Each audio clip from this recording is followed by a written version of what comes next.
Environmental.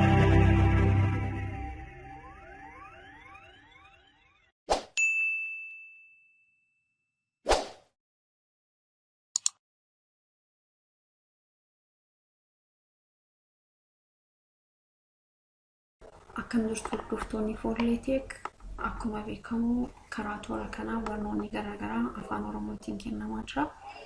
Anaan waadaanaan jedhan har'a kan wajjin ilaallu waa'ee qubee ta'a jechuudha. Biyyoonni garaagaraa yaada isaanii, seenaa isaanii akkasumallee wantoota dhaloota barsiisuu barbaadan jechamaan alatti barreeffamaan katabanii kaa'uudhaaf akkaataa barreeffamaa garaagaraatti fayyadamaa turanii jechuudha. Ammallee fayyadamaa jiru. Oromoonis yaadaaf seenaa isaa akkasumallee dhaloota boriitiif wantoota kaa'uu barbaadu katabee barreeffamaan kaa'uu kan kaa'uu qubeetti fayyadamuudhaan jechuudha. Qubeen hundee jechaati. Qubeewwan walitti dhufanii jecha hin uumu jechuudha. Qubee yoo jiraachuu baate jechi ijaaramuu hin danda'u waan ta'eef jechuudha. Kanaaf qubee jechuun barumsa afaan Oromoo keessatti mallattoo adda addaa sagaleewwan garaagaraa barreessuun kan walitti dhufee bakkee tokko dhaabbatu jechuudha. Akkasumallee qubeen mallattoo sagaleeti jechuudha. Wantoota sagaleedhaan dubbannee ibsinu barreeffamaan immoo katabnee kaa'uudhaaf kan itti fayyadamnu mallattoon sun maal jedhama? Qubee jedhama jechuudha. Afaan Oromoo keessatti qubeewwan 26 qaba afaan Oromoo. Qubeewwan kunis qubeewwan gurguddaa fi qubeewwan xixiqqaa jedhamanii bakka lamatti qoodamu jechuudha. Qubeewwan gurguddaa afaan Oromoo haala kanaan kan barraa'an yoo ta'u, qubeewwan xixiqqaa afaan Oromoo immoo haala kanaan kan barraa'an ta'u jechuudha. Qubeewwan kun sagaleedhaan yommuu dubbifaman akka armaan gadii fakkaatu: A, B, C, D, E, F, G, H, I, J, K, L, M, N, O, P, Q, R, S, T, U, V, W, Q, Y, Z. Qubeewwan gurguddoo isaa ta'anii xixiqqoon yommuu sagaleeffaman sagalee tokko qabu. Akkaataa barreeffama isaaniitu yookiin immoo mallattoo isaatu gargari malee yommuu sagaleedhaan dubbifaman garuu sagaleema tokko qabaatu jechuudha. Kanaaf qubeewwan xixiqqaanis akkuma qubeewwan gurguddaa sanaa dubbifamu jechuudha. Dubbifaman akkasumallee qubeewwan 26 kunneen ammas bakka lamatti qoodamu: qubeewwan dubbifamoo fi qubeewwan dubbachiiftuu jedhamaniitu jechuudha. Akkasumallee qubeewwan dubbachiistuunis haa ta'u dubbifamoon qubeewwan gurguddaatiinis xixiqqaatiinis barraa'uu danda'u akka armaan olitti ilaalla jechuudha. Qubeewwan dubbifamoo afaan Oromoo gurguddoo kan addanatti barraa'anii jiranidha. B, C, D, F, G, H, J, K, L, M, N, P, Q, R, S, T, V, W, Q, Y, Z. Isaan kun qubeewwan dubbifamoo afaan Oromooti jechuudha. Qubeewwan dubbifamoon qofaa isaanii dhaabbatanii sagaleeffamuu hin danda'an yookiin immoo jecha uumuu hin danda'an, jecha ijaaruu hin danda'an. Jechi ijaaran sunis immoo hiikaa qabaachuu hin danda'u. Yoo maal ta'eetiin alatti yoo dubbachiiftuu wajjin qindaa'an alatti jechi isaan ijaaran hiikaa qabaachuu hin danda'u jechuudha. Kanaaf dubbachiiftuun akka dubbifamaan hiikaa qabaatu yookiin immoo sagalee kennu kan godhudha jechuudha. Qofaa isaatti dubbifamaan sagalee hin qabu jechuudha. Addanatti kan barraa'an qubeewwan dubbachiiftuu afaan Oromooti. Isaanis 5dha. A, E, I, O, U. Even qubeewwan dubbifamoo keessatti iyyuu dubbachiiftuun jiru. Amma ba yommuu jennu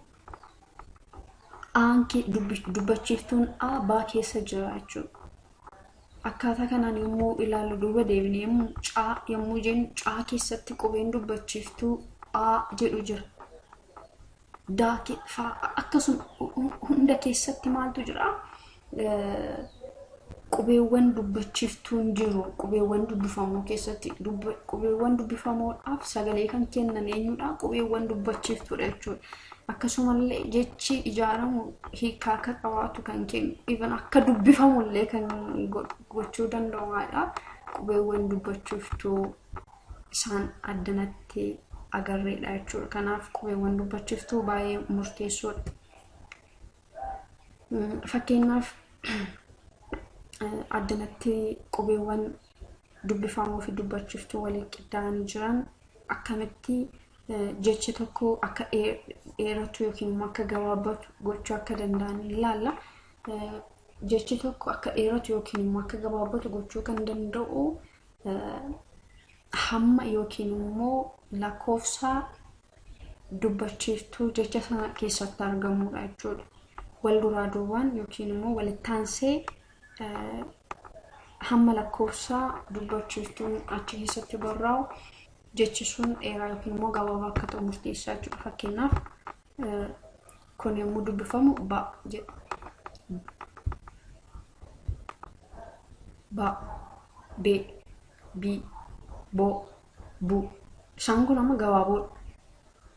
Garuu aan tokko yommuu itti dabalamu maal ta'a? Sagaleen isaallee dheerata jechuudha. Ba inni kunis maal ta'a? Dheerateetuma bee jedhamee dubbifama jechuudha. Bee ta'a.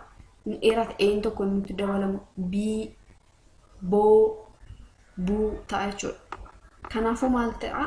Dheerinaa fi gabaabbina jecha tokko kan murteessu hamma yookiin immoo hamma lakkoofsa dubbachiiftuu jecha sana keessatti argamudha jechuudha. Dheeraa fi gabaabaa kan jechisu. Akkasumallee hammi yookiin immoo hammi lakkoofsaan dubbifamaan jecha tokko keessatti argamus jechi sun jabaataa yookiin immoo laafaa akka ta'u kan murteessu hamma dubbifamaa jecha sana keessatti argamudha jechuudha. Gara qubeelee dachaa yookiin immoo cimdiitti yommuu dabarru immoo qubeeleen dubbifamaa gosti garaagaraa lama walitti dhufuun qubee dachaa yookiin immoo cimdii uumu jechuudha. Qubee meeqa qabna jenneera? Qubeewwan 26 qabna afaan Oromoo keessatti. Qubeewwan sun walitti dhufanii qubee tokko yommuu uuman isaan kun maal jedhamu? Qubee dachaa yookiin immoo qubee cimdii jedhamu. Qubeewwan kun immoo maalidha? Qubeewwan dubbachiiftuu doon ta'ini qubeewwan dubbifamoodha. Qubeewwan dubbifamoo lama walitti dhufanii qubee tokko yommuu uuman maal jedhamu? Qubee cimdii yookiin immoo qubee dachaa jedhamu jechuudha. Isaan kunis warra addanatti tarraanii jiranidha. Sagaleedhaan yommuu dubbifaman kana fakkaatu chaa, dhaa, nyaa, phaa, shaa, tsaa, ja. Isaan kun gurguddoo ta'anii immoo barreeffaman, isaan kun immoo haala xixiqqoodhaan immoo barreeffaman jechuudha. Kanaaf qubeewwan dachaa 7 qaba jechuudha afaan Oromoo. Baay'inni qubeen afaan Oromoo walumaa galatti baay'inni qubeen afaan Oromoo dubbifamaa 28dha. Isa kam dabalatee jechuudha? Qubeen dubbifamaa afaan Oromoo 21. Isa dachaa kan dabalatee dachaa isa addanatti tarreessinu warra kana dabalatee isaan kun 7dha. 21 irratti 7 immoo dabalu 28 ta'a. Kanaaf qubeewwan afaan Oromoo dubbifamoon 28 qaba. Dubbachiiftuun immoo 5dha. Walumaa galatti afaan Oromoo qubeewwan 33 qabu jechuudha. Garuu qubeewwan akka a, va, za, tsa, ja jedhama qubeewwan afaan biraallaa ergifatamanii dhufan kan itti fayyadamu jechuudha. Walumaa galatti garuu baay'inni qubee dachaa afaan Oromoo keessatti itti fayyadamnu 7dha jechuudha. Waan ammaatti hordofaa turtaniif galatoomaa. Yeroo itti aanutti waa'ee jechaa kan wajjin ilaaluun ta'a jechuudha. Nagaan tura.